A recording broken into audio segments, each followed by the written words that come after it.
Talk about your wife and kids and how they feel about the prospect of you running for president. What are they enthusiastic about? What do they have some trepidation about? Well, my wife of 39 years was not enthusiastic at all because, you know, I had a very long, arduous career in neurosurgery. Kept me incredibly busy, and she was looking forward to retirement when we were going to do all the things that we've been putting off all these years. And I was looking forward to it, too, to be honest with you. But once we started having grandchildren, she changed her mind rather dramatically, recognizing that their future was in grave jeopardy. And I've found that to be the case as I travel around the country. So many people are concerned about their children and grandchildren. I have 3 sons. They're all married. One's an engineer, one's a financier, and one's an accountant. They all are extremely level-headed and understand why it's necessary sometimes to do things that aren't your favorite thing to do.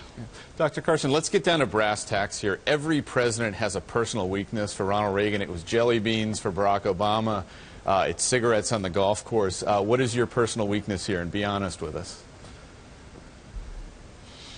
I'm probably too nice. Some people tell me. Oh, come on.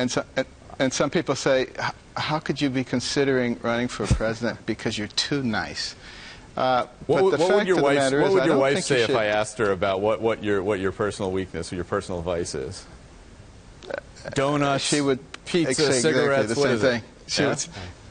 Dr. Carson? She would say that I'm too nice and that I allow people to take advantage of that niceness. But don't mistake niceness for a lack of conviction. Dr. Carson, do you do any imitations? No. You don't? I do not. All right, what is your favorite imitation that someone does? Do you have one that you really like? Like Joe Piscopo's Sinatra? Rich Little's Richard Nixon? I'm offering you up options. Well, here. Rich Little used to do a great imitation of Bill Clinton. He did. How's your Bill Clinton? He did great imitations of everybody. Can you do a good Bill Clinton? No, just give it a try. I wouldn't even attempt. Just say, I feel your pain. I wouldn't even attempt. All right.